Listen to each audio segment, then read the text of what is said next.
დღევანდელი თემა იქნება ტოლიდად ჩაბარება გერმანიაში. ვარ რეგიონის გენერალური დირექტორი, რომელიც არის ვალდებული უსახლკაროები და დევნილები მიიღოს გერმანიაში. სად ვიტყვი ამაში ჩაბარება მინდა აქვს მაგას მნიშვნელობა? გამარჯობა, საქართველოსდან ჩამოვედი, მინდა ჩავბარდე როგორც დევნილი. ამ შემთხვევაში შე როგორც თქვი, უფრო ლაცინში გამიშვებენ სავარაუდოდ. გააჩნია, როდესაც შენ აძლევ საკუთარ პასპორტს, როდესაც შენ დევნილად ბარდები. რამდენი ხანი შეიძლება მიწეს ამაზეში ყოფნა ჰანოვერში? ნაწილებიდან გამომდინარე, ყოველთვის ყურადღება უნდა მიაქციოს ადამიანმა იმას. ერთი წელი დავუშვათ, შეიძლება ბავშვი მიდაკეტეს სივრცეში ყავდეს, ახლა იქ აზრში რომ ქართველი დევნილები ონკოლოგიური პრობლემებით. ნახე, აი იქ სხვანაირად ვიცი, მე ვიცოდი რომ პირველი ინტერვიუ იყო საქართველოსდან რეალურად გარდაცვლილი ჩამოუყანია. ინტერვიუს დროს ხო არ აქვს რამე რჩევა ადამიანებს. ამ ადამიანებს ყოველთვის აძლევთ შესაძლებლობას. ფულად დახმარება? მაგალითად, აღმოსავლეთ გერმანიაში ძალიან რთული არის ეგეთი რაღაცა. მან ყველაფერი შეიძლება ჩაწერო, ხო? რაც გამოვა ყველაფერი. თუ სოცმუშაკი ძალიან ჯიგარი არის რაღაცა დაგეხმარა აქეთ-იქით. მაგალითად, ერთი ოჯახი მე მყავდა, რომელსაც ყავდა 2 ძაღლი, 6 კატა, 16 გეკო. 16 გეკო. წარმოგიდგენია? გეკო არის ხვლიკი ეს. ღირს თუ არ ღირს შენი კაზუსი, შენი საქმე ადვოკატთან რომ გადავიტანოთ. საპენსიო ფონდი ამოწურული იქნება 2030 წელს. თუ ესე გაგრძელდა დაფინანსება ყველანაირი სოციალური მიმართულებების. ეს ვიდეოც ჩემთვის არ ემსახურება იმას, რომ ადამიანები ჩამოვიდნენ და ჩაბარდნენ ტოლიდად და რაღაც. უბრალოდ ბევრი არის უკვე ჩაბარებულია. ეს ხალხი მართლა რაღაც პრობლემებს წერენ Facebook-ზე ისეც, რომ გული დაგეწვება რაღაც კომენტარებს რო ვკითხულობ და ჭირდებათ ინფორმაციები და ამ ვიდეოთი მინდოდა რომ ასე თუ ისე რაღაც ინფორმაციები მიგვეწოდებინა ხალხისთვის, რაც უნდა იცოდნენ მათმა, ვინც ამ პროცესს გადმოიყვანა. გამოიწერეთ არხი. კარგად. მოგესალმებით მეგობრებო.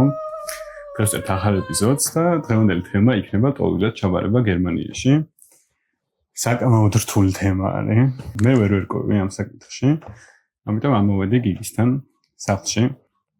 და გიგი გაგვარკვევს ნელ-ნელა ყველაფერში. გაგვიცანი, გითხარ რაც შეხება გაქვს შენ ტოლვილებთან და ნელ-ნელა დავიწყოთ. მოგესალმებით. დიდი მადლობა დღევანდელ დღეს რომ მომეცით ამისი შესაძლებლობა რომ პატარა ინფორმაცია მომეწოდებინა თქვენთვის. ამ სფეროში მე მუშაობ უკვე ბოლო თითქმის 20 წელიწადი არის და აქედან გამომდინარე როგორც ქვემო საქსონიაში მანამდე ჯერ კიდევ ჰესენის მიწაზე ამ სფეროში მუშაობდი. შენ რა შეხება კონკრეტულად ამ ტოლვილებთან? ტოლვილებთან ის შეხება მაქვს რომ ვარ რეგიონის გენერალური დირექტორი, რომელიც არის ვალდებული უსახლკაროები და დევნილები მიიღოს გერმანიაში, ანუ აი ჩემთან რეგიონში, ამ შემთხვევაში ქვემო საქსონიაში, ქვემო საქსონიას ისე ახსნე რომ ანუ ჰანოვერის რეგიონში და ჰანოვერის რეგიონიდან გამომდინარე, შემდეგ ვანაწილებთ ყველა ამ ადამიანს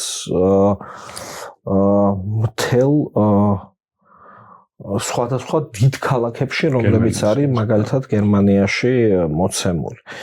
2014-15 წლებში ეს იყო, როდესაც ცენტრალური გამანაწილებელი იყო მთელი გერმანიის მასშტაბით ჰანოვერის ეგრეთ წოდებული საგამოფენო დარბაზები ესე ეგრეთ წოდებული მესეები ყველაზე დიდი არის ევროპაში და აქედან გამომდინარე ვანაწილებდით არა მხოლოდ გერმანიის მასშტაბით, არა მთელი ევროპის მასშტაბით. ანუ აი ჩვენ ჩამოგვდიოდა მატარებლები მიუნხენიდან, სხვადასხვა ქალაქებიდან და შემდეგ ვანაწილებდით ხოლმე დანიაში, სკანდინავიის სხვა ქვეყნებში და ადამიანები ბარდებოდა გერმანიაში და მე უშუალოდ და ყველას ვანაწილებდით მაშინ. ეგ როგორც უნდათ ისე უშუალოდ თუ გერმანიაში რო ბარდებოდა შეიძლება თავი ამოეყო. ესე იყო ადამიანი ჩამოდიოდა ბარდებოდა ჩვენი ფუნქცია მაშინ იყო რომ უნდა სამედიცინო შემოწმება ჩაგვეტარებინა და შემდეგ უკვე ვანაწილებდით მთელი ევროკავშირის მასშტაბით მაშინ. ანუ მე ვლაპარაკობ დაახლოებით 10-12 წლის წინანდელ ამბებს. როდესაც უკრაინაში დაიწყო ომი, გერმანიამ მილიონზე მეტი უკრაინელი დევნილი მიიღო და ასევე იგივე პრობლემატიკა იყო მაგალითად ჩვენთან აქ ჩემს რეგიონში რომლის პასუხისმგებლობაც მე მაქვს აღებული და შემდეგ უკვე ვანაწილებდით უკრაინელ დევნილებს. ეხლა რაც არის დღესდღეობით მოდის ყოველი შემთხვევისთვის დაახლოებით 150-დან 250-მდე ადამიანი ყოველდღიურად, რომელსაც ჩვენ ვანაწილებთ შემდეგ. ქვემო საქსონიაში არის ძირითადად შემდეგი გამანაწილებლები. ეს არის ბრაუნშვაიგის, ეს არის ბრამშე, არის ბად ფალინგბოსტელი და ოლდენბურგი. ოლდენბურგი ცოტათი ზევითან არის და შემდეგ ვანაწილებთ ჰანოვერში და ამ მიწაზე ესე უხეშად რო ვთქვათ. რაც შეეხება ქართველებს. მარტო ქართველებთან არ გაქვს შეხება, ზოგადად ვინც ბარდება ყველასთან შეხება. აი მთლიანად ყველა ადამიანზე მაქვს შეხება, იმიტომ რომ ახლა დღესდღეობით ჩათვალეთ რომ 99% არ არის ქართველი, ვინც გერმანიაში ბარდება ზოგადად. შემდეგი სიტუაცია რაც არის ეს არის ჩაბარების შემდეგ რა სტატუსით და რისი შესაძლებლობებით შეიძლება ადამიანმა შეძლოს გერმანიაში დარჩენა. იცი არის, ანუ ამ თემის ირგვლივ ძალიან ბევრი კითხვა არსებობს რა. მე ვფიქრობ, რომ კარგი იქნება თუ გავყვებით ნაბიჯ-ნაბიჯ და მე რაც მოიტანს, თემა რაც მოიტანს, ყველაფერი გავშალოთ ბოლომდე. არა, მე არ მეჩქარება არსენ და შენ ძალიან დიდი მადლობა რომ დრო გამოყავი იმისთვის რომ ბოლო-ბოლო შედგა ჩვენი ინტერვიუ, დიდი ხანი ველოდებოდი მეც ამას და მადლობა შენ ამ ყველაფრისთვის და მადლობა ქვევრს იმისთვის რომ ფაულს უდგას ქვევრში და ქვევრი არის ქართული ღვინის მაღაზია გერმანიაში. დიდი მადლობა საიძე რომ ეს ახლა გამოჩნდება, შეგიძლიათ შეიძინოთ ქართული ღვინოები გერმანიის მასშტაბით. ამიტომ მე მინდა რომ ნელ-ნელა ნაბიჯ-ნაბიჯ გავყვეთ თემას, ან როგორ ბარდება ადამიანი. როგორც გითხარიან, მე არ მაქვს ეგ გზა გამოვლილი და წარმოდგენა არ მაქვს რა პროცესებს გადის ადამიანი, როცა ბარდება ლტოლვილად. და თუ გინდა ეს წარმოვიდგინოთ რომ ჩამოვედი საქართველოდან და მინდა ლტოლვილად ჩამბარება და გერმანიაში ვარ მოკლედ და პირველი რა უნდა გავაკეთო და იმ აქედან გავყვეთ. გერმანიაში როდესაც ჩამოდიხარ და როდესაც გსურს დევნილად ჩაბარება, ყოველთვის მიდიხარ სპეციალური დანიშნულების პუნქტში. ეს იქნება, ვთქვათ, პოლიცია იქნება, ეს იქნება მაგალითად პირდაპირ მიღების პუნქტი დევნილებისთვის, ეგრეთ წოდებული. ამ ეტაპზე ადამიანი მან ბარდება. ანუ შემიძლია პოლიციასთან გამარჯობა, გამარჯობა, საქართველოსდან ჩამოვედი, მინდა ჩავბარდე როგორც დევნილი. პოლიციის თანამშრომელი ვალდებული არის შენ მიგიყვანოს აი ამ პირველი დანიშნულების პუნქტში, ეს არის ეს გამანაწილებელი ეგრეთ წოდებული და ამის შემდეგ უკვე შეგიძლია ადგილზე საკუთარი პრობლემატიკა წარმოადგინო. ანუ ადამიანი ყვება, რატომ წამოვედი კონკრეტული სახელმწიფოდან, რა მინდა, მაგალითად, რატომ გერმანიაში ვბარდები და ასე შემდეგ.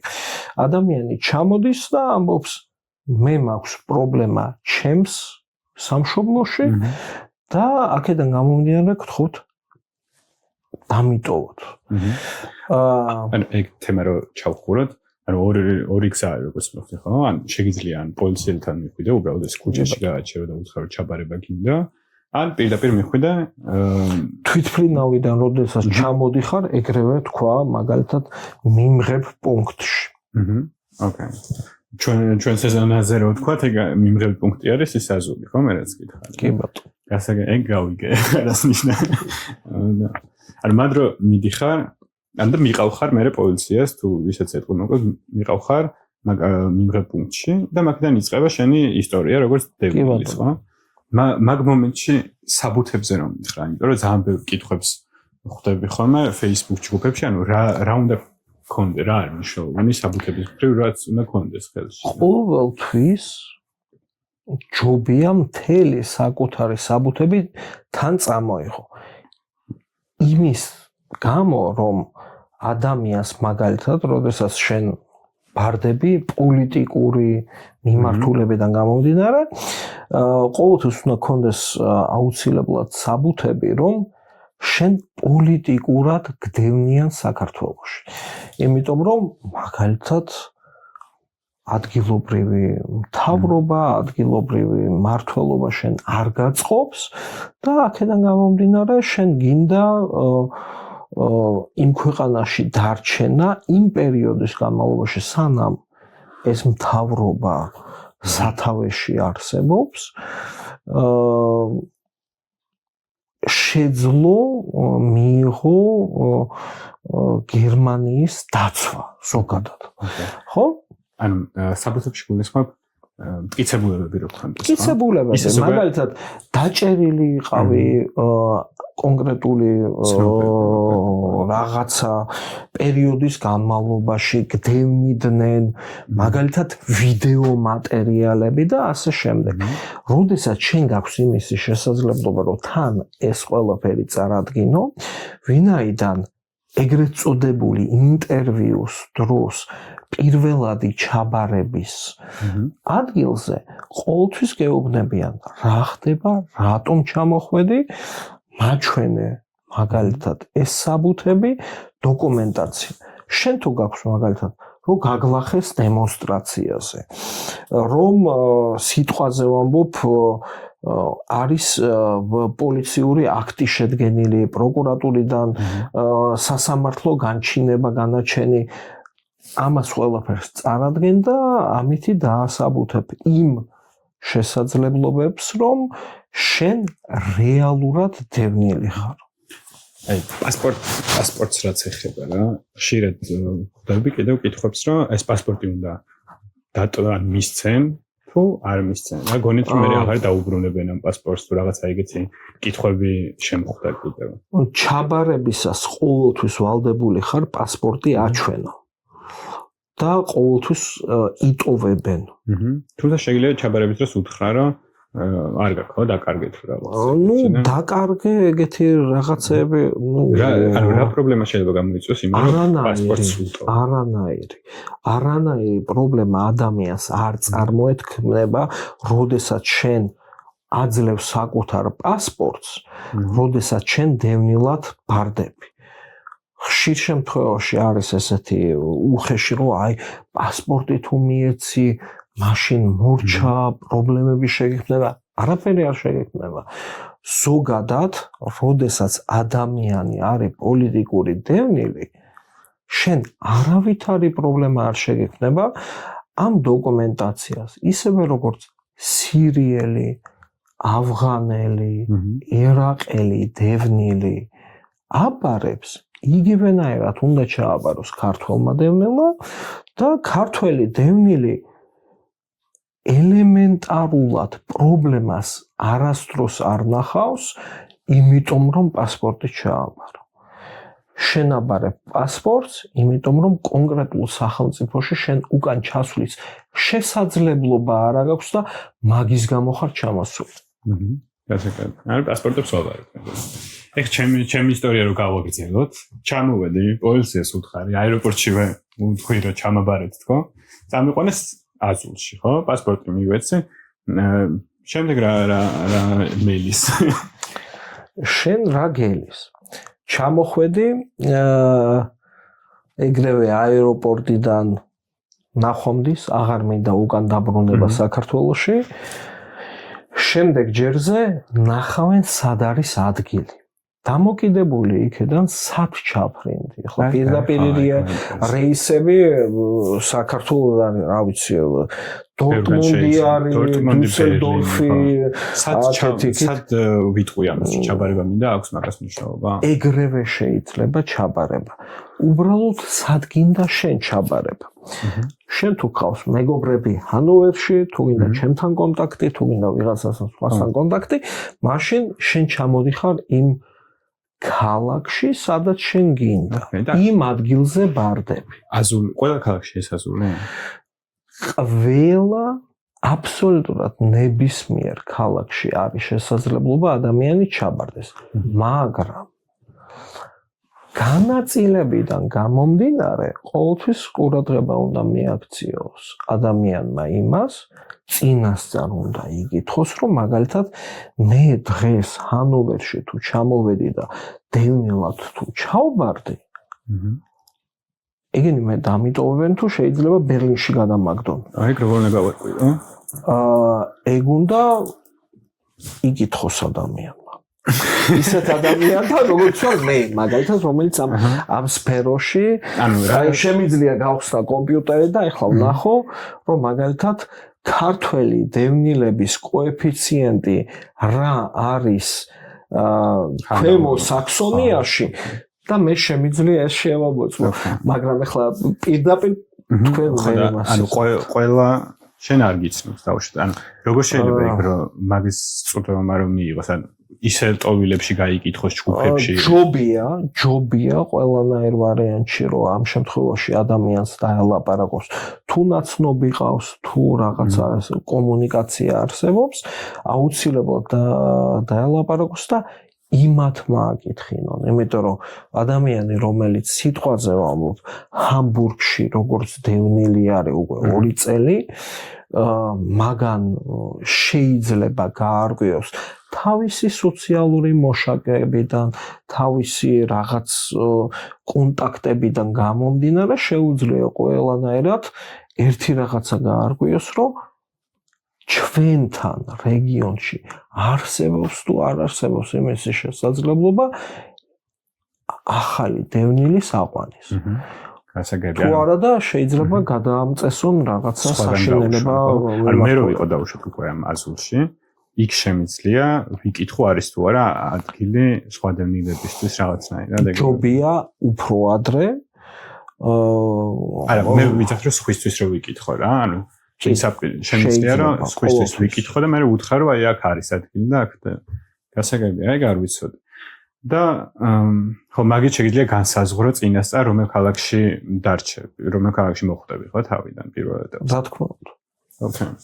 როდესაც ნათესავები ყავს მაგალითად კონკრეტულ ქალაქში, მან შეიძლება ყოველთვის იკითხო, ვინაიდან ახლა ოფიციალურად აღმავალი და დაღმავალი ჯგუფის გარდა ნათესაობაში არავინ არაფერი არ გეკითხება. რაც იმას ნიშნავს, რომ უნდა იყო ან ძმა და აქეთ-იქით ბებია, ბაბუა, შენ თუ ვიღაც ნათესავ ბიძაშვილი ცხოვრობს მაგალითად მიუნხენში და შენ აუცილებლად გინდა მიუნხენში მოხვედრა და უცბად ჩაფრინდი ფრანკფურტში. შენ შეიძლება არ გაგიშვან ფრანკფურტში. იმიტომ რომ საერთოდ არ აინტერესებს გერმანიის კანონმდებლობას ეს. ოკეი, მაგრამ თუ პირდაპირ ნათესავია, ან გულისხმობ ძმა რაღაცა ესე, ბავშვი ბერლინში ჩავფრინდი და ჰანოვერში მყავს, ჩემი და ჰანოვერში შეიძლება გამომიშვან ჰანოვერში, შეიძლება კი არ გამომიშვან. შეიძლება. ხა, ან დიდი შანსია მაინც, მაგრამ შეიძლება არ მოხდეს. ასე კარგი. მე ყველაფერი კარგად გავაკეთე, გავარკვიე ჰანოვერში. ადგილი იყო, ჩამოვედი, ჩავბარდი და მივედი პასპორტიც დავტოვე. მე რამელი შემდეგი ეტაპი რა არის, რა ხდება ჩემთვის? შემდეგი ეტაპი არის ადამიანი ყოველთვის რჩება ამ გამანაწილებელში. გამანაწილებლებიდან გამომდინარე, რამდენი ხნის განმავლობაში ადამიანი აქ დარჩება, დღესდღეობით ვერავინ ვერ იტყვის. შემდეგ უყურებს კონკრეტული ქალაქი, კონკრეტული სოფელი რაც არის ახლა, იქიდან გამომდინარე, როგორი კოეფიციენტი აქვს, სად შეგვიძლია ეს ადამიანი დავასახლოთ. რა კოეფიციენტი მომიჭება მე რა ჩავბარ. ყველა ადამიანს და ყველა ქალაქს აქვს თავისი კოეფიციენტი. მაგალითად 2026 წელს ქალაქ ჰანოვერს აქვს მიღების კოეფიციენტი 2600 დევნილი.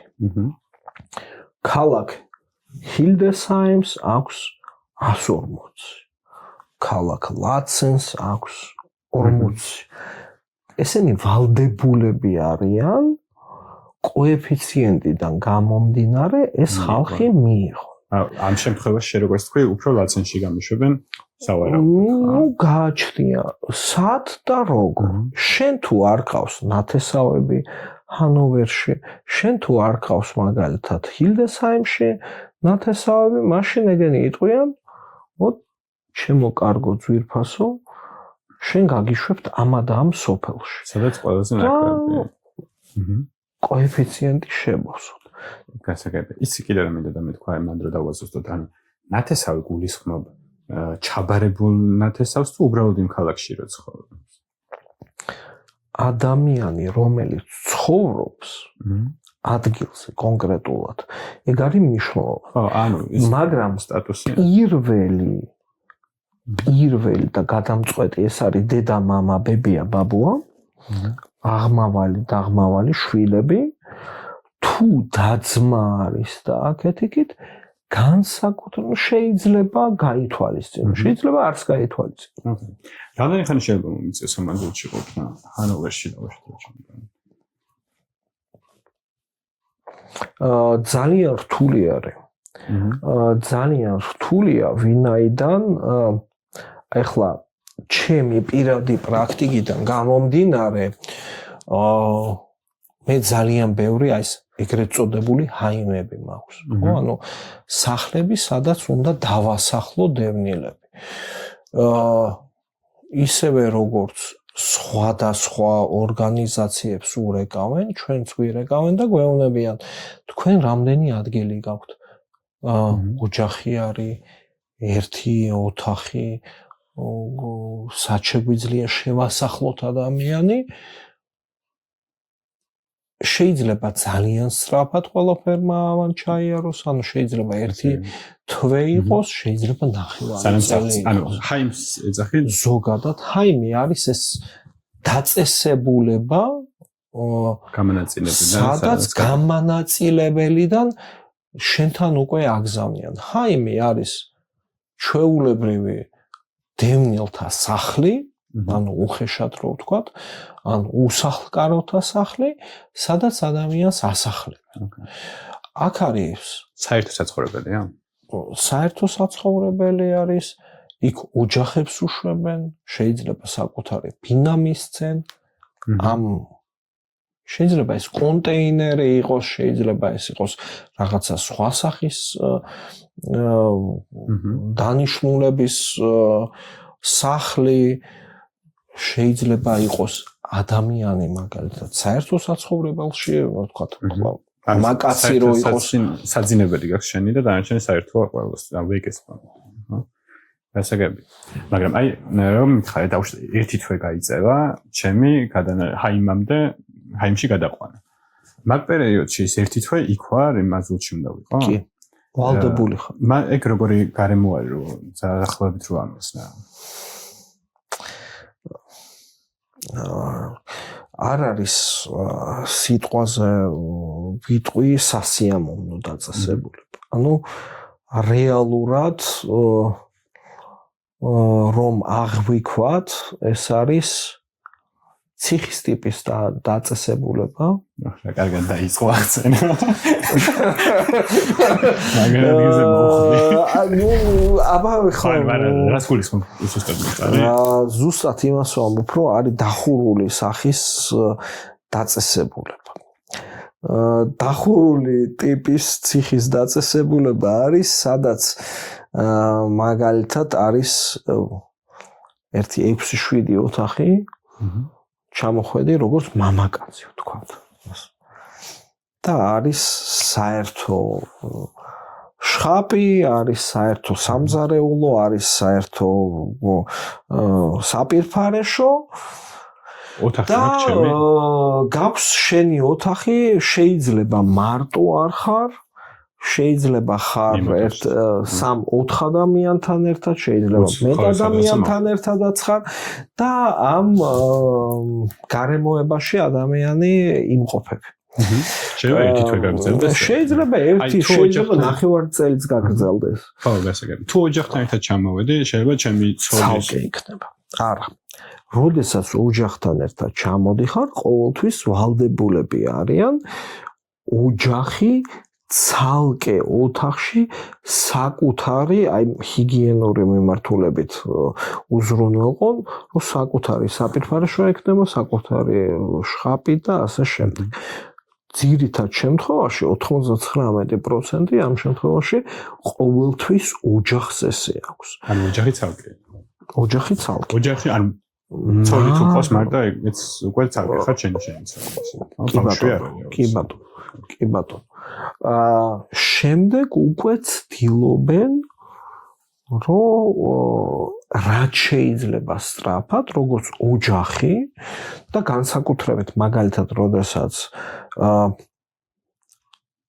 სამედიცინო დახმარება ჭირდება, რის გამოთაც მაგალითად დღესდღეობით ძალიან ბევრი ქართველი ჩამოდის, როდესაც არის ონკოლოგიური, ანუ აი დღესდღეობით ყველაზე მეტი რაც გვაქვს, ხო, პრობლემატური დღესდღეობით ეს არიან ქართველი დევნილები ონკოლოგიური პრობლემებით. ეს ხალხი ჩამოდის, ჩათვალეთ, რომ მაქსიმუმ ერთი თვე აჩერებენ, შემდეგ უკვე გადმოყავთ გამანაწილებლიდან სადღაც ქალაქში. ჰაიმში. და აქ უკვე გერმანული დაზღვევა მოქმედებს, უკვე სამედიცინო დახმარება მოქმედებს და ასე შემდეგ.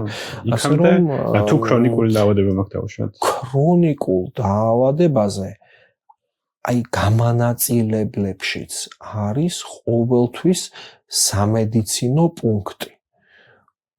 იქ არის პროფესიონალი ექიმი, იქ არის სამედიცინო მომსახურე პერსონალი, რომელიც ვალდებული არის მოგემსახუროს. თუ სიტყვაზე ვამბობ, ეს პერსონალი შენ ვერ გეხმარება, ვალდებულები არიან გამოიძახონ დამხმარე სამედიცინო პერსონალი. და იმ ქრონიკული დაავადების დროს რაც დამჭირდება მედიკამენტები დაუშვათ, უზრუნველყოფენ ყველაფერს. ყველაფერს ვალდებული არის. აი სიმსივნის შემთხვევაში მაგალითად.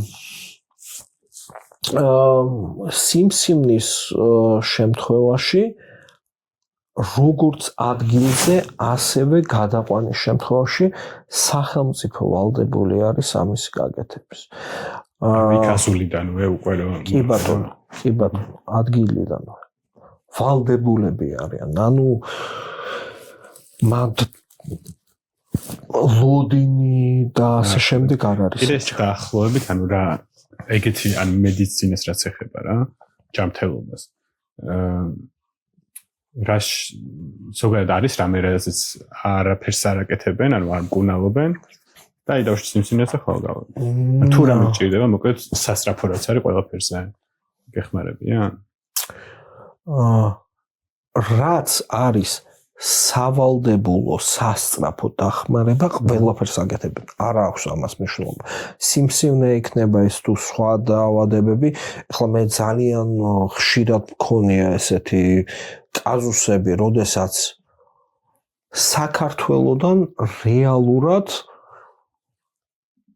გარდაცვლილი ჩამოუყანიათ. და 1-3-4 თვით გაუხანგრძლივეს დახმარებიდან გამომდინარე სიცოცხლე, მაგრამ უკვე იცოდნენ, აი რომ ნახეს საქართველოს ჩამოტანილი დოკუმენტაცია, ადგილზეც ნახეს რა დღეში იყო პაციენტი და ასე შემდეგ. მაინც დაეხმარენ, მაინც წამლები და იმას არ ამბობენ, რომ ჩავსვათ ახლა თვითმფრინავში და უკან გავუშვათ. ოკეი, ან მაგ შემთხვევაში კარგი იქნებოდა პასპორტის და იმ მტკიცებულების გარდა რაღაც სამედიცინო დოკუმენტებიც რა წავიდა. სამედიცინო დოკუმენტაცია ყოველთვის მნიშვნელოვანი არის და აუცილებლად უნდა წამოიღოს ყველა ადამიანი. როდესაც მოდიხარ. აი ესე ზოგადად და რა უნდა წამოიღო? აი არ ვიცი ახლა მაგალითად ფსიქიურად, ფიზიკურად რამე პრობლემები თუ გაქვს, მთელი დოკუმენტაცია თან წამოიღო. მაქსიმალურად რაც შეიძლება. უნდა აჩვენო. აი ბავშვების შემთხვევაში როგორ ხდება? ერთი წელი დავუშვათ, შეიძლება ბავშვი იმ დაკეტის სივრცეში ყავდეს, ახლა იქ აზულში რომ მოხდება.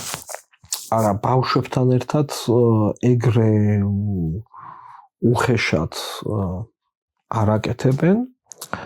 ესენი გერმანელებზე ვამბობ, რა თქმა უნდა, ცდილობენ რომ რაც შეიძლება სწრაფად გადაიყვანონ სხვაგან, მაგრამ 1-3-4 თვე შეიძლება და მაგალითად თვითონ განმავლობაში ეს ბავშვი აი სკოლა ბაღი რაღაცა ეგრე შეიძლება ადგილზე არის. ადგილზე არის, იქ აზულში. ადგილზე არის, აი სადაც ადამიანი ბარდება ყოველთვის იმის შესაძლებლობა, რომ რაღაც სოციალურ კონტაქტში ადამიანი მოხდეს, ანუ მაგაზე არ არის ეს. როდესაც პარალელებს ვავლებთ, მაგალითად, იგივე საფრანგეთთან, იგივე იტალიასთან, იმათ ეგრე არ აქვთ. იქ სხვა კანონმდებლობა, გერმანელები ძალიან სოციალურ მიმართულებას უყურებენ და აქედან გამომდინარე დიდ ყურადღებას აქცევენ, რომ ბავშვი იქ ადგილზე თუ არ არის, მაგალითად, საბავშვო ბაღი, მაგალითად, მომვლელი ასე შემდეგ, რაღაცნაირად გადაამისამართონ. ოკეი. ეხლა აქამდე რაც ვილაპარაკეთ, ეს საერთო არის ყველა მიწისთვის თუ ძირითადად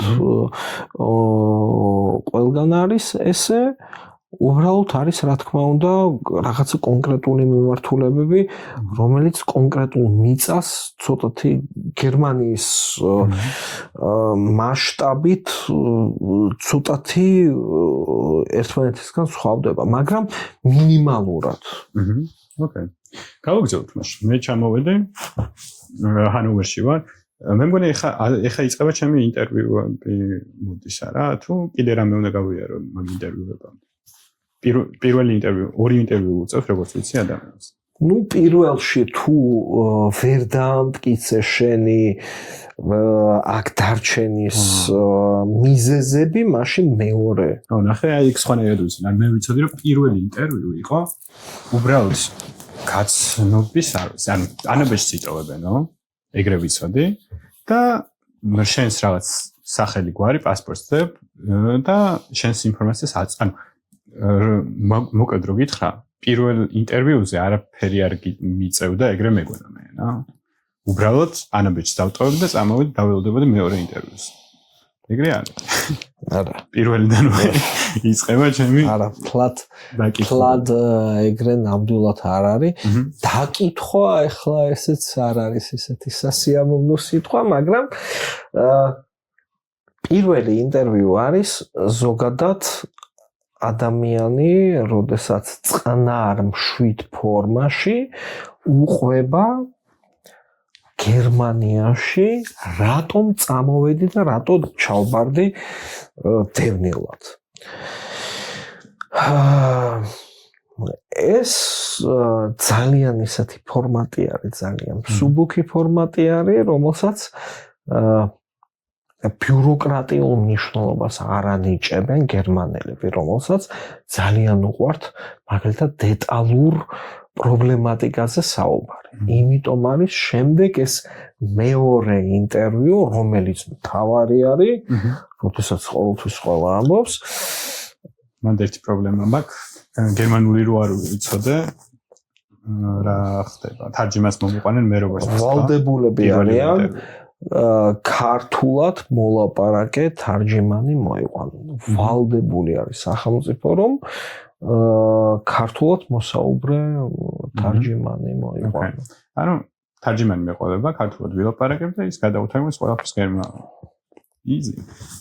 მე პირველ ინტერვიუზე ან დაახლოებით რა თემებზე მომიწევს, რაზე მომიწევს ლაპარაკი. რატომ წამოხვედი საქართველოს? რა პრობლემები ქონდა? რა არის შენი დევნის საფუძველი?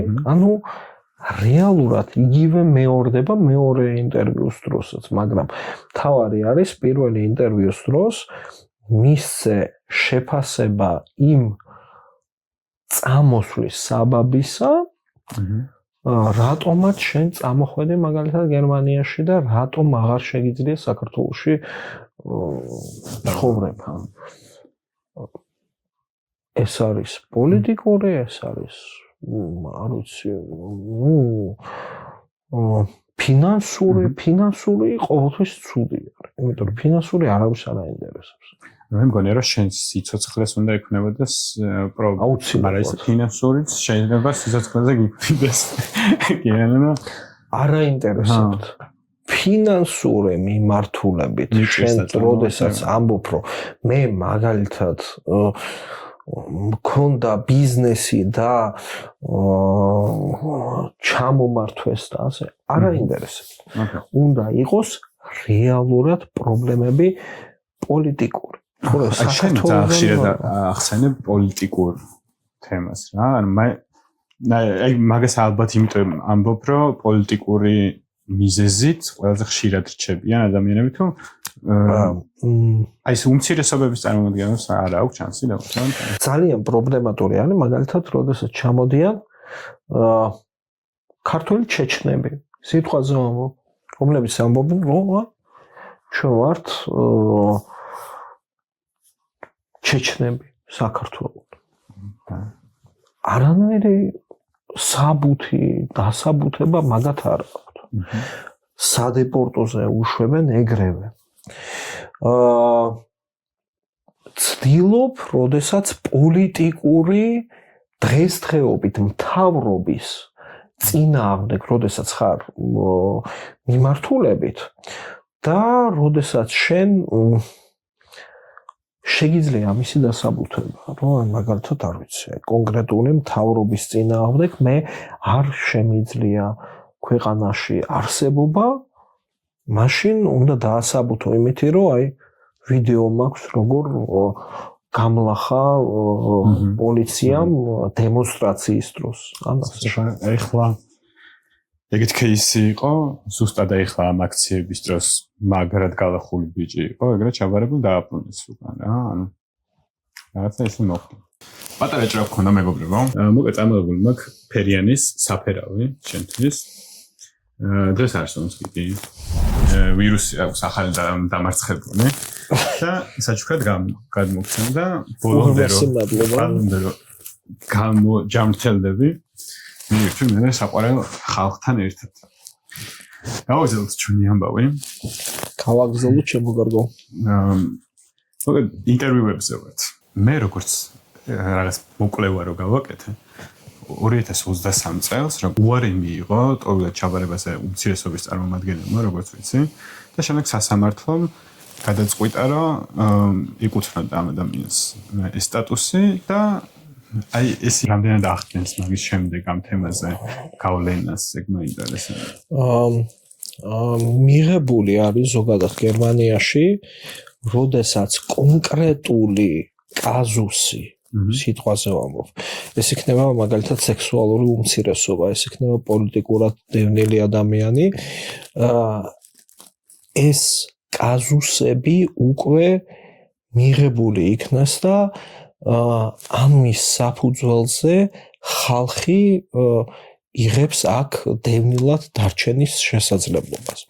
მაგალითად, მე მქონდა ჯერ კიდევ ძალიან დიდი ხნის წინ რა, ანუ აი 2015 წელში, ახლა სახელს გვარს არ დავასახელებ, ახალგაზრდა ბიჭი იყო, რომელიც იყო წინამთავრობის დროს ჯერ კიდევ დაჭერილი მკვლელობის გამო, რომელსაც ის არ აღიარებდა და როდესაც შეიცვალა თავრობა, მაშინ გამოვიდა ეს ადამიანი, ჩამოვიდა გერმანიაში და ამ მომენტში იყო შემდეგი პრობლემატიკა, რომ შეეხო ადამიანს ამნისტია და ოჯახი გარდაცვლილის ემუქრებოდა მკვლელობით. ანუ შენ მოკლავთ, არ აქვს მნიშვნელობა შენ შეგიწყალეს, ხარ დამნაშავე, არ ხარ დამნაშავე, არ აქვს ამას მნიშვნელობა. ამ ადამიანს ეს მუქარა ჰქონდა, როდესაც შეგვეძლო ჩვენ აქ გერმანიაში წარგვედგინა დოკუმენტაცია, რომ ისროლეს იქ ოჯახის მიმართულებით დაცხრილეს ბინა და ასე შემდეგ, ადამიანს მისცეს აქ სტატუსი. ზუსტად იგივე არის მაგალითად სექსუალური უმცირესობის მიმართულებით, იმიტომ რომ დღესდღეობით სექსუალური უმცირესობის მიმართულებით საქართველო არ ითვლება ოფიციალურად იმ სახელმწიფოთ, სადაც შეიძლება უფლებები იყოს დაცული, როგორც მანდილოსნების, ასევე მამაკაცების მიმართ, ასე რომ აქ არ არის ეგ პრობლემატიკა. ნუ, როდესაც შენ გაქვს დასაბუთებული პრობლემატიკა, ყოველთვის გაძლევენ ადგილზე შესაძლებლობას. თავარია რა მტკიცებულები კონდეს მე როგორც მიყვრდი. ეგ არის მაგას უნდა ამტკიცებდა რა. დოკუმენტაცია არის ყველაზე მნიშვნელოვანი, ყოველთვის მაგას ვამბობ. ისევე როგორც აფხაზეთიდან, სამაჩაბლოდან დევნილების ამ ადამიანებს ყოველთვის აძლევენ შესაძლებლობას. მე ძალიან ბევრი მყავს სამაჩაბლოდან და აფხაზეთიდან დევნილები, რომლებსაც პირდაპირ მისცეს დოკუმენტაცია და გერმანიაში დარჩენის უფლება. მიუხედავად იმისა, რომ მაგალითად საქართველო აძლევს როგორც სახელმწიფო დაცვის სტატუსს. მაგრამ ამ ხალხს ზევიდან კიდე გერმანიაში მაგალითად როდესაც შენ ჩამოდიხარ, ყოველთვის გაძლევენ ამის შესაძლებლობას. მე ჩემი ამბავი არ დაგავიწყდეს. ჩაბარებული ვარ ჰანოვერში. აი ეს დეტალები რომ მითხრა, ჩემი ცხოვრება აი აზულში ეს ერთი თვის განმავლობაში როგორი იქნება, საკვები, აი გასვლა რამდენად შემიძლია მაგ აზულიდან. გააჩნია სათხარ ჩაბარებული. ეხლა როდესაც შენ ხარ ჩაბარებული ჩვენთან რეგიონში, სიტყვაზე ვამბობ. ხო, ერთი თვე, ორი თვე, სამი თვე ყოველთვის უყურებენ. ყოველთვის ამოწმებენ დოკუმენტაციას. დოკუმენტაცია, როდესაც შემოწმებული იქნება, მერე უკვე ძალიან სწრაფად იქნება პასუხი. მაგრამ სადაც იმყოფები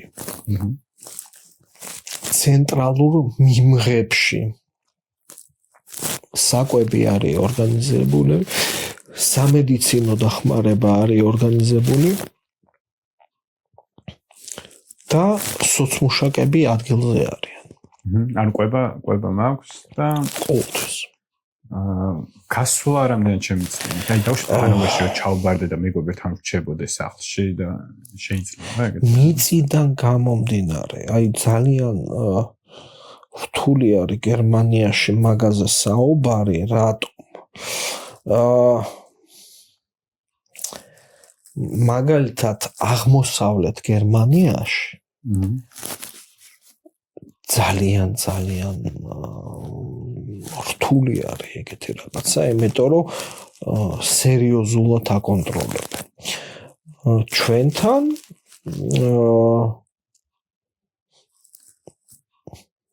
ნორმალურად შეგიძლია წახვიდე, შეგიძლია დარჩე, შეგიძლია ნათესავებთან გადახვიდე საცხოვრებლად კონკრეტული დღეების განმავლობაში. ანუ ეხლა დღესდღეობით, როდესაც დაიწყო ომი უკრაინაში, მაგის მერე მიიღო სახელმწიფომ გადაწყვეტილება შემდეგი, რომ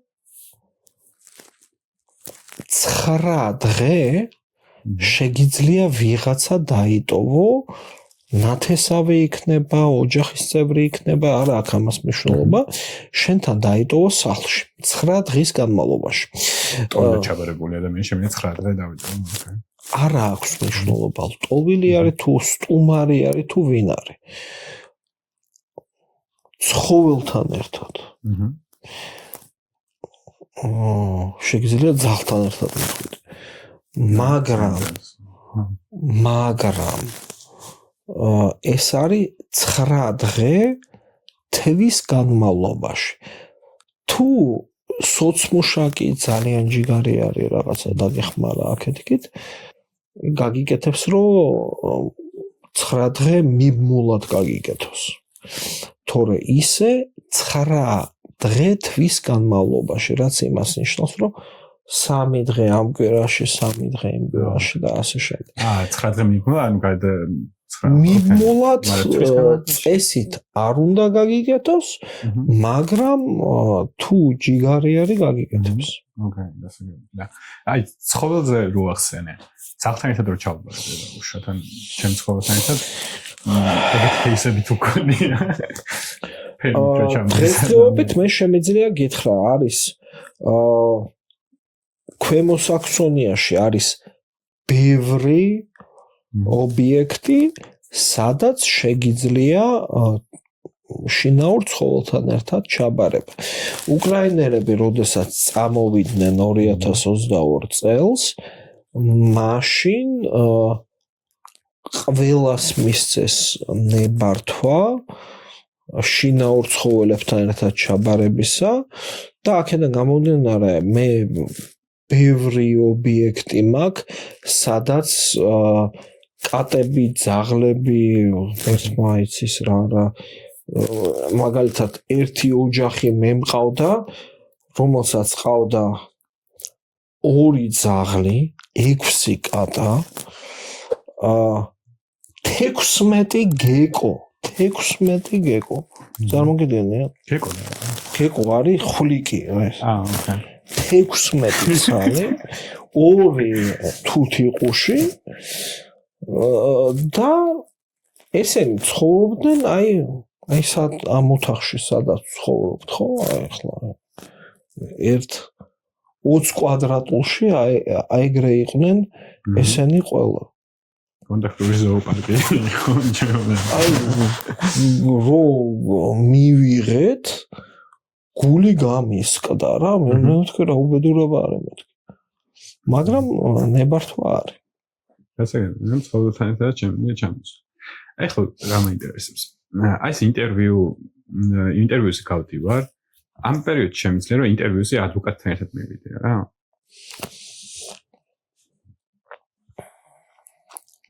ადვოკატებზე მე იურისტი ვარ, ხო? ზოგადად. აქედან გამომდინარე ადვოკატებზე მე ძალიან კარგი წარმოდგენა არ მაქვს. ზოგადად რო იცოდე, რატო? ამ სფეროში, როდესაც ძალიან დიდი ხანია მუშაობ, და როდესაც 2013, 14, 15 წლებში ამ სფეროში მუშაობდი, ეს ხალხი ფულს აკეთებდა. გამარჯვებაში ფულს თხოვდა თავის იმ ხალხს, რომლებიც მათ დავალებას აძლევდნენ. ანუ არაფრის გამო ფულს იღებდნენ. მერე ჩვენ გვირეკავდნენ სოცმუშაკებს და გვეუბნებოდნენ ეს დამიწერე, ის დამიწერე. ადამიანო, როდესაც ეუბნებოდეს, მე რატო უნდა გაგიწერო, შენი დავალება არის? ადვოკატი გირეკავდა? და გამარჯვებაზე, როდესაც იღებ შენ 500-დან 1000 ევრომდე, არა. ამიტომ ყოველთვის მე ადამიანს ვეუბნები, როდესაც შენ ჩამოხვედი და ჩაბარდი გერმანიაში დევნილად, პირველ შემთხვევაში მიდი სოცმუშაკთან დაელაპარაკე. ღირს თუ არ ღირს შენი კაზუსი, შენი საქმე ადვოკატთან რო გადავიტანოთ. სად ვიყო სოცმუშაკი? ყოველთვის არის იმ ჰაიმზე. ჰაიმზე? სადაც შენ ჩაგაბარ. თუმცა აი აზუსში სანამ მივალ მაგამდე უნდა მივიდე სოცმუშაკთან? არა. როდესაც ადამიანი ბარდება, შენ ჩაბარდი. მერე რო გაგანაწილებენ, ძალიან ბევრი ადამიანი აკეთებს იმ შეცდომას, რომ აი როცა ბარდება აზულში, ეგრეთ წოდებულ აზულში, მაშინ ეგრევე იღებენ და იყვანენ ვიღაცა ადვოკატს. მე ეგრევე ვაპირებ. იმ ადვოკატს საერთოდ არაფერი არ აინტერესებს, იმიტომ რომ გამარჯობა, ფული მომეცი, იცის რომ იმ მომენტში ამ ადამიანს აქვს ფული, მიეცი ფული, მორჩა გათავდა. მერე კიდე გიწერს. ეხლა კიდე 200, ეხლა 300, ეხლა 400 евро. არ არის ეს საჭირო. არასდროს არ არის ეს საჭირო. ყოველთვის მე ხალხს ვეუბნები, რომ ცოტათი დაფიქრდით. რა ჯანდაბად გინდა? აი რატო გინდა? კეთო ეხლა რატო ვფიქრობდი, რომ ამიყვანა ადვოკატი. ანუ მე ჩამოვიდივარ რაღაც кейსით, ხო? და ეს кейსი უნდა განიხილოს, მაგრამ ვიღაცამ, ხო? მე ვფიქრობ, რომ ადვოკატი რო ავიყვანო, ეს ადვოკატი, ანუ ამ ჩემ кейს შეკრავს, ხო, ისე, რომ უფრო ეცოდინება რა არის მნიშვნელოვანი, მე ხა რამეცვა შეიძლება არ იყოს მნიშვნელოვანი და რო ჩამარტყეს ის არის, ხო, მნიშვნელოვანი და ანუ ადვოკატი დამეხმარებოდა ამ кейსის სწორად მიწოდებაში. 2014 წლიდან ისეთმა ხალხმა დაიწყო აი ამ кейსების აღება, რომლებიც აბსურდული დეგენერატები იყვნენ. აი არაფრის მაქნისები. აი ზოგადად არაფრის მაქნისები.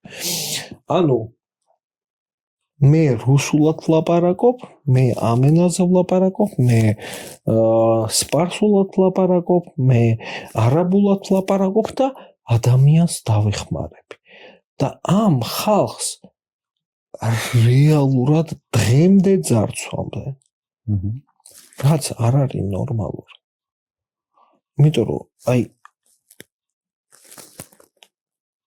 ძალიან ცუდი სიტუაცია არის, როდესაც ამბობ, მე მჭირდება ადვოკატი, ვინაიდან ეს ადამიანი იურიდიული განათლებიდან გამომდინარე გვერდში დამედგება. არავინ არაფერში არ დაგედგება. იმიტომ რომ სულ ფეხებზე კიდია. ფეხებზე კიდია, იქიდან გამომდინარე, რომ ეს ადამიანი შენგან ფულს იღებს. და მერე რეკავს სოცმუშაკთან იმ ობიექტზე, სადაც შენ გძინავს, სადაც შენ ზოგადად ხარ მიმაგრებული და ამბობს რომ გეხვეწები ეს ინფორმაცია მომეცი ეს ინფორმაცია რა თქმა უნდა იმიტომ რომ ვალდებული ხარ წარმომადგენელი არის შენი იურიდიულად მაგრამ ეს ადამიანი არაფერს არ აკეთებს და შენ კიდე უხდი ამ ადამიანს ფულს ეგ არის ჩამოყალიბებული იდიოტიზმი რომელზეც უბრალოდ ნებისმიერი დევნილი ფულს ფლანგავს. აი მეტი რა ვთქვა. ოკეი. გასაგებია. არა ვიყო მაშინ. ნამდვილად მივყვები განვითარებას ისე. როგორ ანუ ინტერვიუს შემდეგ იწყება ჩემი кейსის განხილვა, ხო? შეიძლება ანუ ჰაიმში გადაყვანამდე შეიძლება მომივიდეს უკვე უარი? კი. ეხლა ერთი ეგეთი კითხვა დამაბარეს, რომ შენთან რომ მოვდიოდი, რომ ადრე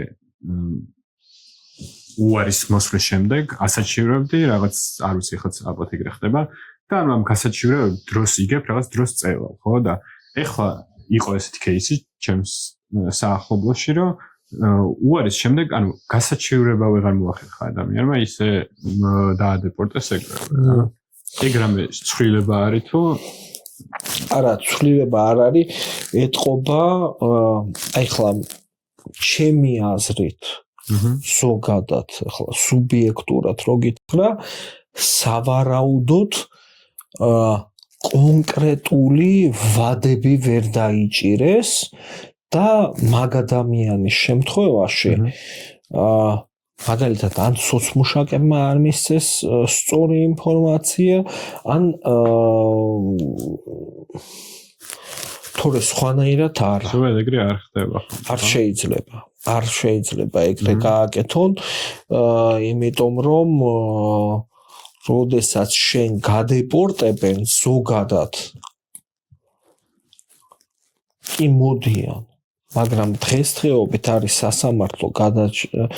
სასამართლოს განაჩენის გარეშე საბუთი თუ არ მოგიტანეს ჯერთი ღამე ვერ მოგადგება ვერავინ. მერე ეგრევე წადი აქედან და ჩალაგდი, ეგეც არ შეიძლება. მაგას ვერავინ ვერ გააკეთებს გერმანიაში დღესდღეობით. ანუ იურიდიულად არ შეიძლება რა. ანუ დრო უნდა მომეცეს გასაჩივრებისთვის. ყოველთვის. გასაგებია. და აი ეს გასაჩივრების მომენტი, გასაჩივრების დროს უკვე მჭირდება ადვოკატი უეჭველი რა. გასაჩივრება ადვოკატის გარეშე არ შეიძლება. იმიტომ რომ ოფიციალურად უნდა ისახნა, რა ქვია, მიმართო წარდავის ხიდან მიდევს იმაზე. წარდავის ხიდან პიანინოზე მიდევს. გაიხან. ანუ ადვოკატი გჭირდება, როცა ასაჩივრება. აი მაგიდან ფლანგვა აღარ არის, ხო? ინტერვიუს დროს ხო არ აქვს რამე რჩევა ადამიანებისთვის. ინტერვიუს საუბრის დროს ყოველთვის ადამიანმა უნდა მიუთითოს რა პოლიტიკური პრობლემატიკა ქონდა საქართველოსთან წამოსვლასთან დაკავშირებით. შენ თუ ამას დეტალურად არ მიუთითებ, რატომ ხარ საქართველოსთან წამოსული? ახლა მე ინტერვიუები წაკითხული მაქვს, აი ისეთი აბსურდი აქვს, რა თქმა. აი რა ქვია ძროხა მომიკლეს და ცხოვრებას რა უყო რძე აღარ მქონდა აი რა ვიფიქრებ რომ მე თუ ჩემო რეები ლაპარაკ ადამიანმა უნდა თქვა პოლიტიკური მიმართულება ყველაზე მნიშვნელოვანი არის პოლიტიკური მიმართულება უნდა თქვა რომ მაგალითად იძინა ივანიშვილმა გამლახა და აქედან გამომდინარე აღარ შემიძლია. საქართველოში დარჩა და იმიტომ რომ ხელი შეუბრუნა და თუ ბუნებრივი რეალური მიზეზი გაქვს გულახდილად არა რეალური მიზეზით რატო უნდა წამოხო ან ჩემი აზრით აი ძალიან დიდი რაოდენობა ადამიანების ვინც ბარდებიან ტოვირად მოდიან გაჭირვების გამო იმის გამო რომ ანუ სოციალური მდგომარეობის გამო და შემდეგ ლამის გზაში ხო სოციალური არ უნდა თქვა ხო გზაში იწყება მოფიქრება რა უნდა ვთქვა თორე მიზეზი რეალურად არის სოციალური მდგომარეობა ჩემი აზრით შენ უფრო ხშირი შეხება შენ უფრო გეცოდება რატო მოდიან ჩასაბარებად რამდენად რეალურად სიცოცხლეს ანუ ესე პირდაპირ საფრთხე ექმნება თუ გაჭირვება უჭირს უბრალოდ ადამიანს და სხვა გზა აღარ აქვს და მოდის ანუ გონია რომ ძალიან დიდი რაოდენობა ადამიანების მოდის აი სოციალური მდგომარეობის გამო ჩასაბარებლად რა ყველა ეს ადამიანი უნდა უყურებდეს ერთ რაღაცას შენ გერმანიაში თუ გინდა ჩაბარდე დღესდღეობით საქართველოდან როგორც სახელმწიფოდან შენ არ გაქვს იმისი შესაძლებლობა აქ ჩაბარდე თუ შენ ეკონომიკურ სიდუხჭირეზე საუბრობ შენ უნდა ისაუბრო კონკრეტულად პრობლემატიკაზე პოლიტიკური პრობლემები პოლიტიკური პრობლემა შენ თუ არ გაქვს საქართველოდან წამოსვლის დაივიწყე ყველაფერი არა მაგას მნიშვნელობა გასაგებია მაგრამ აი უმცირესობებისთვის მაგალითად შეგიძლია აიღო რელიგიური შეგიძლია აიღო რელიგიური უმცირესობა შეგიძლია აიღო სიტყვაზე ვამბობ სექსუალური უმცირესობა ეგ მიმართულება შეიძლება მაგრამ ფინანსური ყველა მიზეზად დაიწყება ყველანაირად დაიწყება მე მქონია აი ეს რაღაც სანაცნობოდან რაც ვიცი პრობლემა მიზეზები რატომაც დაადეპორტეს მე ბოლოს იყვნენ ჩაბარებული ოჯახები რომლებსაც ანუ ინტერვიუებზე ცალ ერთად არ შეყავხარ ხო ცოლი და ქმარი ერთად არ შედგნენ და ყოველთვის განაცხადა აცდენილი იყო ამ ისტორიები ის განო ანუ ეგ გახდა მიზეზი შეიძლება ერთი მართალს ამბობდეს რაღაც მაგრამ ეგ გახდა მიზეზი რომ არ დაუჯერეს არც მეორეს რა ამიტომ რაღაც მქონია რომ ამ ინტერვიუზე სანამ გავა ადამიანი იქამდე რაღაცნაირად უნდა ჩამოყალიბდნენ რა წინასწარ უნდა დაილაპარაკო რას მოყვები მე რას მოყვები შენ და უცბად ცოლმა და თქმარმა თუ საერთოდ სხვადასხვა ისტორია მოყვა მე თუ შემონო ეგ ძალიან დიდი უბედურება ჰანოვერში თუ ჩავბარდი ჰაიმიც ჰანოვერში მექნება შეიძლება დიდი შანსია თუ არა ძირითადად აქვე დავრჩები აი ჰაიმში რა ხდება ანუ სახლი მომეცემა როგორც მივხვდი ხო ბინა ან საერთო საცხოვრებელი შენ მიმართულებიდან გამომდინარე მიდიხარ ჯერ ობიექტზე სადღაც რაღაც ჰაიმში შეიძლება ეს იყოს საერთო საცხოვრებელი შეიძლება რაღაც მაგრამ თუ შენ გაქვს შენი შემოსავალი მაშინ შენ გახდებინებენ და მაშინ უკვე შენ გელაპარაკებიან მოდი ჩემო კარგო შეიძლება ბინა შენთვის ვიპოვოთ რომელსაც შენ გადაიხდი ანუ ეგ ძალიან გასაგებია მაგრამ აი ჩემი შემოსავალი მე ხომ მუშაობის უფლება არ მაქვს მაგ პერიოდში ეგ არ ვიცი იმიტომ რომ მე როგორც ვიცი მუშაობის უფლებას არ აძლევენ საერთოდ იმიტომ რომ სარეულები ჩამოსულები აქ ჩაბარებული ძალიან ისეთი кейსი არის მე მგონი სტანდარტული кейსია საქართველოში იფიქრეს რომ გაიგეს რომ გერმანიაში მზარეულებს დიდი ხელფასი აქვს ჩამოვიდნენ ჩაბარდეს ტოვილებიდან და ტოვილებად ჩაბარდნენ და იქ უნდა გააკეთონ საბუთები და მერე უნდა წამოვიდნენ ხო უყურებდი ორ ადამიანს როგორ იტანჯებოდა იმის იმედით იყვნენ ჩამოსულები რომ აი დიდი ხელფასები და რაღაცა და იქ საქართველოს საკმაოდ კარგი სამსახურები დატოვეს მაგის გამო და სამუშაო უფლება ვერ მიიღეს არა იქ უნდა გააკეთო როდესაც ისედაც საქართველოსთან მოდიხარ და გინდა ეს დეფიციტური სამუშაო ხელი ხარ იქ თუ არ გააკეთე ვიზა აქ ხო. გასაგები, მაგრამ იქ თუ ვიზა გააკეთა, ეგ ტოვებად ჩაბარება რაღაც გინდა რა. არ გჭირდება. და ტოვებად ჩაბარებულზე სამუშაოს მუშაობის უფლების მიღება იწელება. უნდა შეხედო. ანუ ჰაიმამდე მაინც ვერ არავინ არ გამიგია. ჰაიმამდე ისედაც არავინ არაფერს არ მოხსნას. აი ჰაიმში გადაყვანის მერე რა ხდება?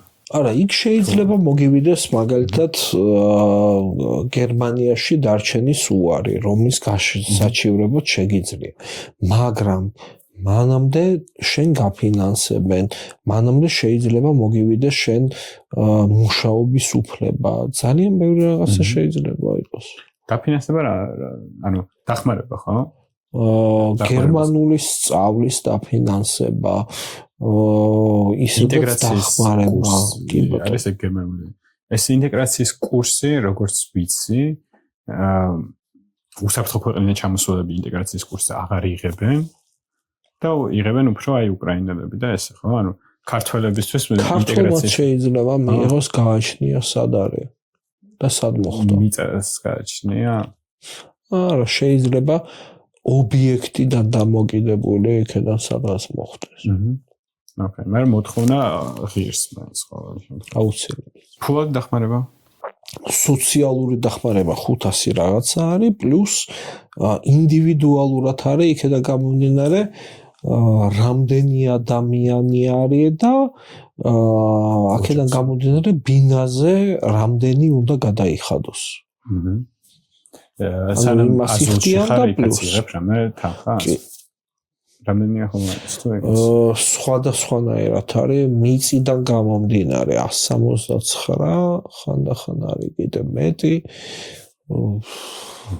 და პლუს დაზღვევები და აქეთ-იქით.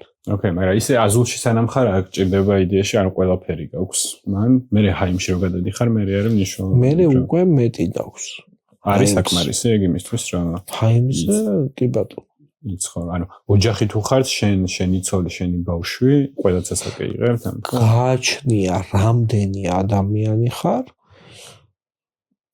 სახელმწიფო იხდის ბინის ქირას და დამატებით იხდის აი რამდენი ადამიანის ხართ იქიდან გამომდინარე რა, ანუ ეს ინდივიდუალური არის რა.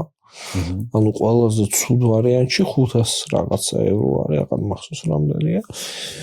ზუსტად, მაგრამ ახლა 3 ადამიანზე კიდე უფრო ბევრი არის. 900 რაღაც. ოკეი. და იმაგის გარდა, აი ამ სოციალური მაგ თანხის გარდა, როგორც ვიცი, არის რაღაც სხვა ბენეფიტები, რაც შეიძლება რომ მიიღო. სხვადასხვა ორგანიზაციებიდან, ხო? რაღაც აი წითელი ჯვარი, რაღაც შეიძლება მე როგორც ვიცი, შეიძლება დაგეხმარნონ, მაგრამ ბავშვისთვის ეტლი მოგცენ და უშუალოდ რაღაც სხვადასხვა ორგანიზაცია. ყოველთვის არის. რა ორგანიზაციის შეგიძლია დაწერო მაგალითად სია, როდესაც ახლა ბავშვთან ერთად ხარ და ასე შემდეგ, შეგიძლია ყოველთვის დაწერო სია, რომ აი მე მაგალითად როგორც დევნილს მესაჭიროება ეს და ეს. ამას სოციალ მუშაკები მერე რომლებიც მოემსახურებიან იმ ობიექტზე, სადაც შენ იმყოფები, გადასცემენ და მერე ამას ყველაფერს აგროვებენ და მოგიტანენ. ეს არის იოჰანიტერები არიან, ესენი არიან წითელი ჯვარი, ეს არის ASP და ასე შემდეგ. ანუ ყველანაირ ვარიანტში რაღაცას მოხდი მე ჩემ მოთხოვნებს ზოგადად სოციალურ მუშაკს. კი ბატონო. და მე მუშაკი ეძებს ორგანიზაციას, რომელიც ამ მოთხოვნებს ამიყვაყოფებს. გასაგები. მან ყველაფერი შეიძლება ჩაწერო, ხო? რაც გამოვა. ყველაფერი. რაც გამოვა. გასაგები. მან აი რა უშტეხ ჩემ кейსი არ არის ძლიერი რა, ანუ მომდის უარი, ვაპროტესტებ, ვასაჩივრებ და წელავ დროს, მაგრამ რეალურად ვიცი რომ რამდენი ხანი უნდა გაიწელოს ეს დრო, ხო? ანუ გასაჩივრებით რამდენი ხანი შეიძლება მოიგო? რამდენიმე წელი. ხო, რამდენიმე წელი დავუშვით, მაგრამ სტაბილურობამდე ხონდა მიხვიდე რაღაც მომენტში. აი აუსმენდენი რა დაიწყო. ეს ყოველთვის არის შესაძლებელი. როდესაც ადამიანი მაგალითად თვითონ ცდილობს ან მუშაობა დაიწყოს აქეთ-იქით ყოველთვის შეგიძლია მიმართო აი ამ შენ დამფინანსებელს ამ შემთხვევაში ანუ ეს იქნება თქვათ სოციალური დეპარტამენტი იქნება თუ დამსაქმებლების ეს არბაიტს აგენტურა და ყოველთვის შეგიძლია მიმართო იმაზე რომ აი მე მაგალითად სამსახური მაქვს ან მინდა მაგალითად განათლება მივიღო მე მინდა ეს მიმართულება გავაკეთო ყოველთვის არის შესაძლებლობა და ყოველთვის სახელმწიფო გერმანიაში შენ გეხმარება იმაში რომ შენ გამოხვიდე ოფიციალური დაფინანსებიდან რაც სახელმწიფოს დაფინანსებას შეეხება დღეს შეგიძლია დღეს გამოდი, ხვალ შეგიძლია ხვალ გამოდი. ნებისმიერ მომენტში გვერდში დაგიდგება. ხო, მაგრამ აი დავში ჩავბარდი, მე დავიწყე აუსბილდინგი, ხო? მე ჩემი ვიზას ვიღებ, მე ჩავებრივად, ანუ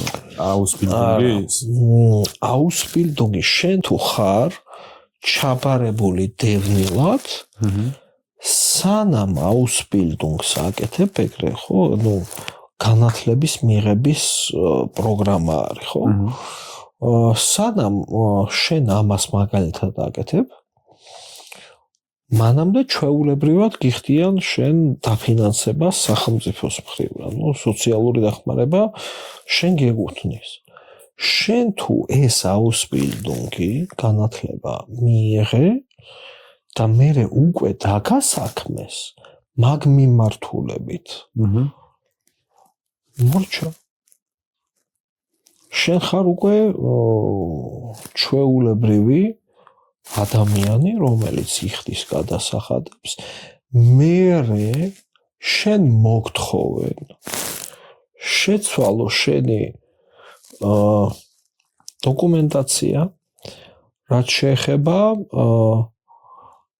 მაგალითად იგივე შენ სტატუსს შენ თუ გაქვს სიტყვაზე ვამბობ მე-7 პარაგრაფი დევნილად ჩაბარების 24 პარაგრაფი ან 25 მე მოგთხოვენ რომ აი ესა და ეს გააკეთე და აი ამ პარაგრაფით ახლა დარჩი იმიტომ რომ შენ როგორც მუშა ხელი გერმანიაში ხარ ანუ პრინციპში 25 პარაგრაფზე გეტყვიან რომ გადმოდი და 25 პარაგრაფზე 25 პარაგრაფი ხა უკვე ნიშნავს სტაბილურობას სამუშაო გერმანიაში დასაქმების უადო არის თუ რაღაც არა კონკრეტულებზე არის მითითებული მაგალითად ფირმაზე 25 პარაგრაფი არის დეფიციტური მუშა ხელი მაგას რო აიღებ უკვე რაღაცა სიწყარია ოკეი ან მაგამდე მიხვიდე რა ჩემ გამხელა და როდესაც ახალი მთავრობის გადაწყვეტილება მოვა მაშინ უნდა ვნახოთ ქართველ ემიგრანტებს რა შეეხებათ ზოგადად შემდეგ მთელი ეს ინტერვიუების პროცესი დაჩქარებული იქნება როგორც ამბობენ და უნდა შევხედოთ პოზიტიურად თუ არაპოზიტიურად იქნება ეს ყველაფერი გადაწყვეტილი ვინაიდან ნაწილობრივად ამბობენ რომ საქართველო არის ძალიან მშვიდი გადასარევი სახელმწიფო უსაფრთხო სახელმწიფო მაგრამ დღესდღეობით არ ვიცი მართლა მშვიდი და უსაფრთხოა თუ არა მერტმა იცის ანუ უნდა შევხედოთ და ყურადღება უნდა მივაქციოთ იმას რას გადაწყვეტავს ზოგადად გერმანიის მთავრობა ან ცვლილებები იქნება ხო როგორც ნამდვილად რაც უნდა ყოფილიყო უკვე შარშან მაგრამ ჯერ ვერ მოასწრეს ანუ ველოდებით ანუ ახლა მე ყოველი შემთხვევისთვის აი სულ ვზივარ რაც შეეხება დოკუმენტაციას, ახალი სამართლებრივი აქტების გახმაურებას და ასე შემდეგ, ასე რომ ყურებ ამას ყველაფერს. აი ცდილობ საინტერესო, მაგრამ ზოგადად ეხლანდელი მთავრობის პოლიტიკა ისეთია, რომ არ უნდათ ბევრი ლტოლვილი, აღარ უნდათ ამდენი ლტოლვილი. არავინ აღარ უნდათ. ზოგადად აღარაფერი აღარ უნდათ. ვინაიდან ძალიან დიდი თანხები არის დღესდღეობით მობილიზებული და რაც დაითვალა გერმანიის მთავრობა მაგალითად საპენსიო ფონდი ამოწურული იქნება 2030 წელს. თუ ესე გაგრძელდა დაფინანსება ყველანაირი სოციალური მიმართულებების. და აქედან გამომდინარე ამათ ეს არ აწყობთ. ჩვენ ძალიან გაგვეწევს ინტერვიუში ჩაწერამდე პერიოდი, იმიტომ რომ ელოდებოდი რაღაც ცვლილებებს, ხო, როგორც მითხარ. მაგ ცვლილებებს ველოდებით ეხლაც თუ არაფერი არ შეცვლილებით. არაფერი არ შეცვლილა, იმიტომ რომ ახლა მეც აი კონცენტრირებული ვარ ამ დოკუმენტაციაზე და სამწუხაროდ დღემდე ახალი არაფერი არ იყო რა. ოკეი. აი ცოტა ისე რომ რადგან შეხება აქვს შენ ყველა ლტოლვილთან, მარტო ქართველებთან არა რა. აი რამ სპეციფიკა თუ ქართველ ლტოლვილებს ისეთი რომ გამოარჩევს სხვებისგან. კარგი იქნება, ცუდი იქნება, როგორი იქნება, არ აქვს მნიშვნელობა. უკვე აღარ.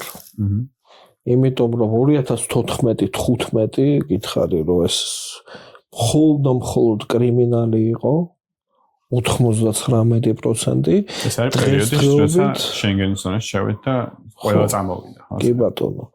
ამნისტია შეწყალებით ახაც საოცარი ნაკადი იყო, მაგრამ დღესდღეობით ქართველი დევნილები არიან ძირითად შემთხვევაში ოჯახები, ძირითადად სხვადასხვა სახის დაავადებებით.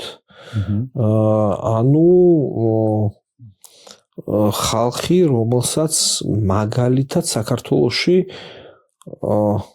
გვერდში ვერ უდგას არც ვერც დაზღვევა, ვერც თქვა სახელმწიფო, ეს იქნება ონკოლოგიური ავადმყოფობები, იქნება თუ სხვადასხვა სახის ძირითადად ბავშვების დაავადებები, აუტიზმი იქნება ეს თუ აი ძალიან იშვიათი დაავადებები, რომელიც აი არ ვიცი, აი პრინციპში ახლა მე არც ვიცი ისეთი, მაგრამ ბავშვების დაავადებები და ავადმყოფობები. ესენი ესეთი დევნილები ჩამოდიან. რომლებსაც გერმანიაში ტოვებენ, რომლებსაც გერმანიაში გვერდში უდგანან. გერმანიაში ტოვებენ, მაგრამ ტოვებენ მაგ მიზეზით არ დაგიტოვებენ, ხო? კონკრეტული მიმართულებით, იმიტომ რომ ესენი ეს ხალხი ამბობს, რომ ჩვენ სიტყვაზე ვართ პოლიტიკური დევნილები, არ გვაქვს შესაძლებლობა და გარდა ამისა ცდილობენ დარჩნენ როგორც აი კონკრეტული დაავადებებიდან გამომდინარე გერმანიაში, რაც ძალიან რთული არის. აქედან არ არის ხოლმე დეპორტები თითქმის და ცდილობენ რომ ეს ხალხი აქ დატოვონ. ქართველები ძირითადად უფრო ცდილობენ საფრანგეთი, იტალია მაგ მიმართულებით, სადაც უკვე უფრო უკეთესი ამინდი არის. ყოველ შემთხვევაში, მაგრამ გერმანიაში თუ იყო 2014-15 წლებში დევნილების რაოდენობა თითქმის 10%, დღესდღეობით არის ალბათ 2%. ქართველებზე მაქვს საუბარი. აი პროცენტი იმან ხო შეამცირა რომ უბრალოდ უკრაინიდან ძალიან ბევრი ერთ თუ რაოდენობაც რეალურად შეამცირა. ალბათ უკრაინაც არის ამ შემთხვევაში მნიშვნელოვანი, იმიტომ რომ როდესაც ვადარებ უკრაინა, სირია, ავღანეთი ბევრად უფრო გაზრდილია, მაგრამ ქართველები ნელ-ნელა უფრო იშვიათად ჩამოდიან. და კონკრეტული აი ძირითადად ბოლო დროს ქართველების ჩამოსვლა არის განპირობებელი მხოლოდ სამედიცინო პრობლემატიკით. ეხლა მაგალითად საფრანგეთი, იტალია, ესპანეთი და საბერძნეთი ძალიან გაზრდილი არის. მაგრამ სამედიცინო მხრივ არ ჯანმრთელობის მხრივ მე უფრო გამიგია რომ აი საფრანგეთში მიდიან, იქ უფრო მეტ დახმარებას იღებენ ვიდრე აქ. კი, იმიტომ რომ საფრანგეთი უფრო სწრაფად ეს ბიუროკრატიული გერმანული გზები, რაზეც ჩვენ ლაპარაკობდით, საფრანგეთში არ არის. ჩადიხარ ეგრევე გეხმარებიან, სადღაც გაგამწესებენ, სადღაც მიდიხარ, რაღაცა ბინაზე გიშვებენ ეგრევე. ანუ ეს არ არის რომ იქ ნახევარი წელი დარჩე, შეიძლება ერთი თვე დარჩე, მერე სადღაც გადაგიყვანო ნაკეთ იქით. ეგრევე გიშვებენ და ეგრევე გეხმარებიან. გერმანიაში ეგრე არა. ხო, რა მაინც რატო ირჩევს ამდენი ადამიანი გერმანიაში ჩაბარებას? ვერ ხვდები. იმიტომ რომ ახლა სტაბილურად კონკრეტული დროის განმავლობაში შენ თუ გინდა დარჩენა, გერმანია უფრო ესე სტაბილურად არის. თუ გავს მიზეზი გერმანიაში დარჩენის. რომ მოვდიოდი გერმანიაში უკანასკნელი იქნებოდა, რასაც ტოვებდა ჩაბარება, რასაც ვიზამდი რა, იმიტომ რომ მე თავიდან ჩამოვედი სოციალის პროგრამით, FSC-ი გავაკეთე, მე აუსბილდინგი დავიწყე და ეხლა მაქვს ეგ ვიზა და ვაკეთებ აუსბილდინგს რა. შემეძლო რომ სტუდიუმი გამეგზელებინა. რაღაც გზას გამონახავდი, რითიც ჩამოვიდოდი აუცილებლად და არც ერთ შემთხვევაში არ ჩავარდებოდი ტოვებულად. რა მგონია რომ ეგ არის ყველაზე რთული გზა, რაც შეიძლება ამერჩია აქ საცხოვრებლად რა.